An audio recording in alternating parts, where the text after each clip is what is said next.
The Golden Bird. A certain king had a beautiful garden, and in the garden stood a tree which bore golden apples. These apples were always counted, and about the time when they began to grow ripe it was found that every night one of them was gone. The king became very angry at this, and ordered the gardener to keep watch all night under the tree. The gardener set his eldest son to watch, but about 12 o'clock he fell asleep, and in the morning another of the apples was missing. Then the second son was ordered to watch, and at midnight he too fell asleep, and in the morning another apple was gone. Then the third son offered to keep watch, but the gardener at first would not let him, for fear some harm should come to him. However, at last he consented, and the young man laid himself under the tree to watch. As the clock struck 12 he heard a rustling noise in the air, and a bird came flying that was of pure gold, and as it was snapping at one of the apples with its beak, the gardener's son jumped up and shot an arrow at it.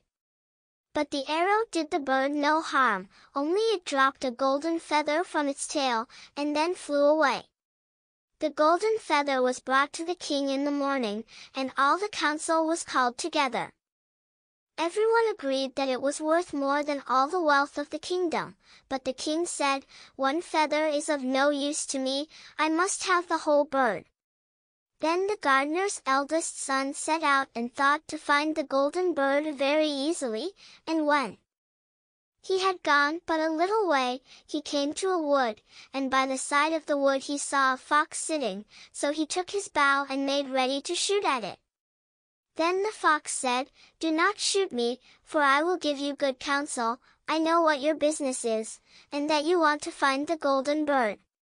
You will reach a village in the evening, and when you get there, you will see two inns opposite to each other, one of which is very pleasant and beautiful to look at.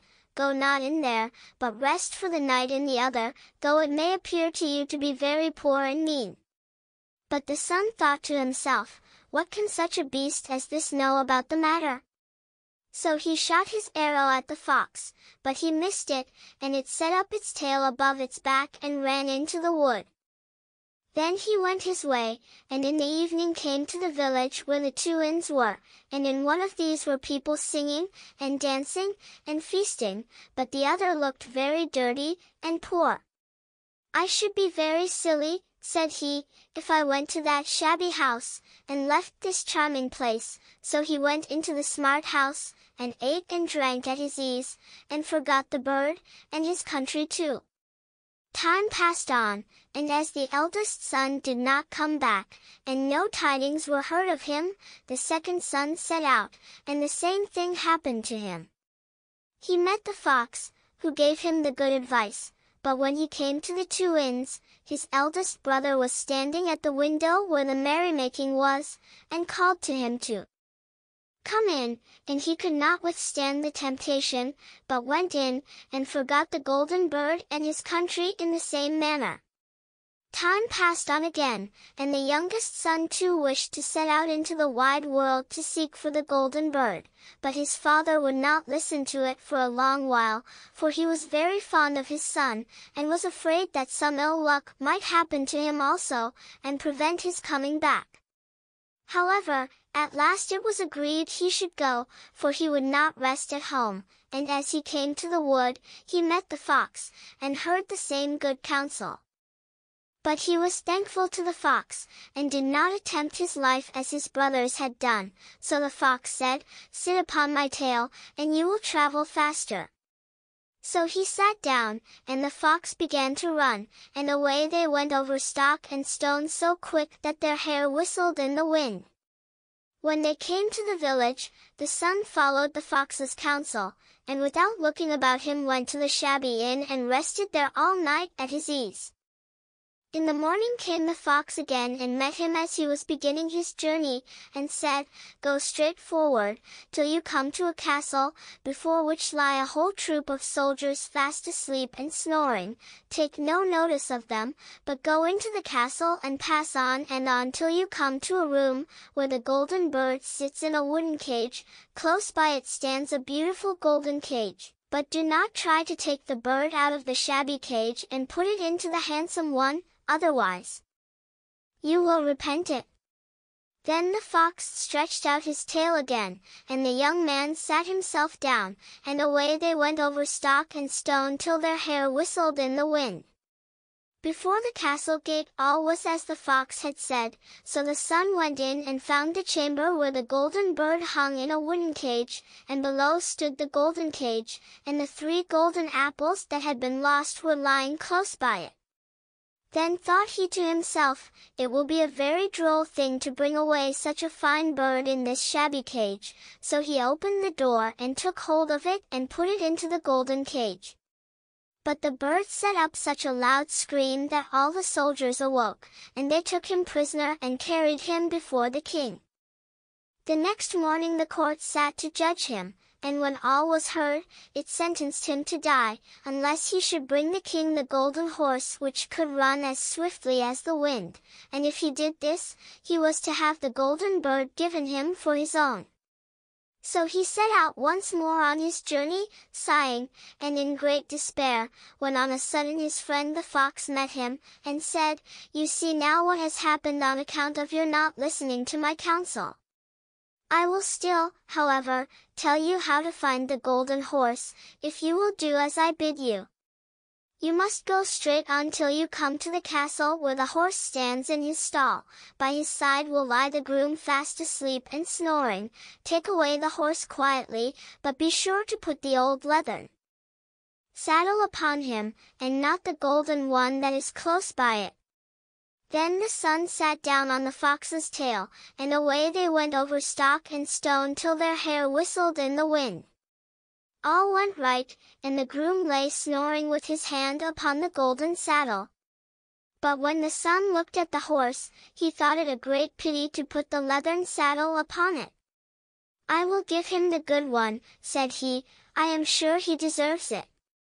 As he took up the golden saddle the groom awoke and cried out so loud, that all the guards ran in and took him prisoner, and in the morning he was again brought before the court to be judged, and was sentenced to die.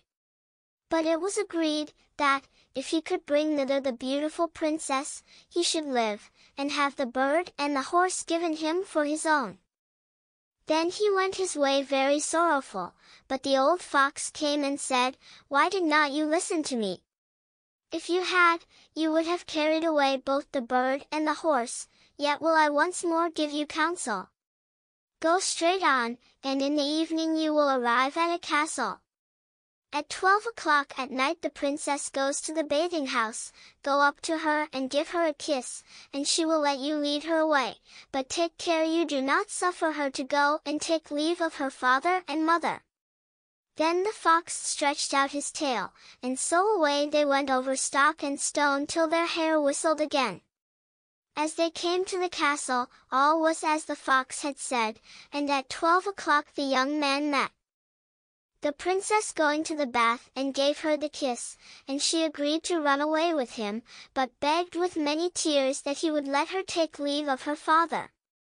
At first he refused, but she wept still more and more, and fell at his feet, till at last he consented, but the moment she came to her father's house the guards awoke and he was taken prisoner again.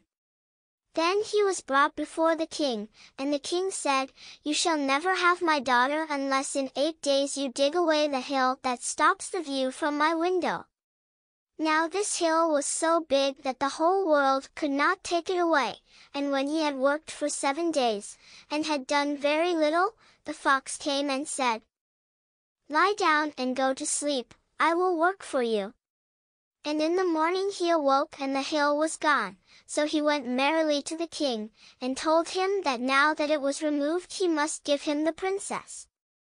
Then the king was obliged to keep his word, and away went the young man and the princess, and the fox came and said to him, "We will have all 3, the princess, the horse, and the bird." "Ah," said the young man, "that would be a great thing, but how can you contrive it?" "If you will only listen," said the fox, "it can be done. When you come to the king, and he asks for the beautiful princess, you must say, 'Here she is.' Then he will be very joyful, and you will mount the golden horse that they are to give you, and put out your hand to take leave of them, but shake hands with the princess. Last. Then lift her quickly on to the horse behind you, clap your spurs to his side, and gallop away as fast as you can. All went right. Then the fox said, "When you come to the castle where the bird is, I will stay with the princess at the door, and you will ride in and speak to the king, and when he sees that it is the right horse, he will bring out the bird, but you must sit still, and say that you want to look at it, to see whether it is the true golden bird, and when you get it into your hand, ride away." This, too, happened as the fox said. They carried off the bird, the princess mounted again, and they rode on to a great wood. Then the fox came, and said, "Pray kill me, and cut off my head and my feet." But the young man refused to do it, so the fox said, "I will at any rate give you good counsel. Beware of two things: ransom no one from the gallows, and sit down by the side of no river." Then away he went. Well, thought the young man, it is no hard matter to keep that advice. He rode on with the princess, till at last he came to the village where he had left his two brothers. And there he heard a great noise and uproar, and when he asked what was the matter, the people said, "Two men are going to be hanged." As he came nearer, he saw that the two men were his brothers, who had turned robbers, so he said, "Cannot they in any way be saved?" But the people said, "No, unless he would bestow all his money upon the rascals and buy their liberty." Then he did not stay to think about the matter, but paid what was asked, and his brothers were given up, and went on with him towards their home. And as they came to the wood where the fox first met them, it was so cool and pleasant that the two brothers said, "Let us sit down by the side of the river, and rest a while, to eat and drink." So he said, "Yes," and forgot the fox's counsel, and sat down on the side of the river, and while he suspected nothing, they came behind, and threw him down the bank, and took the princess, the horse, and the bird, and went home to the king their master, and said, "All this have we won by our labor." Then there was great rejoicing made, but the horse would not eat, the bird would not sing, and the princess wept. The youngest son fell to the bottom of the river's bed. Luckily it was nearly dry, but his bones were almost broken, and the bank was so steep that he could find no way to get out. Then the old fox came once more, and scolded him for not following his advice, otherwise no evil would have befallen him. "Yet," said he, "I cannot leave you here, so lay hold of my tail and hold fast." Then he pulled him out of the river, and said to him, as he got upon the bank, "Your brothers have set watch to kill you, if they find you in the kingdom." So he dressed himself as a poor man, and came secretly to the king's court, and was scarcely within the doors when the horse began to eat, and the bird to sing, and the princess left off weeping. Then he went to the king, and told him all his brothers' roguery, and they were seized and punished, and he had the princess given to him again, and after the king's death he was heir to his kingdom. A long while after, he went to walk one day in the wood, and the old fox met him, and besought him with tears in his eyes to kill him, and cut off his head and feet. And at last he did so, and in a moment the fox was changed into a man, and turned out to be the brother of the princess, who had been lost a great many years.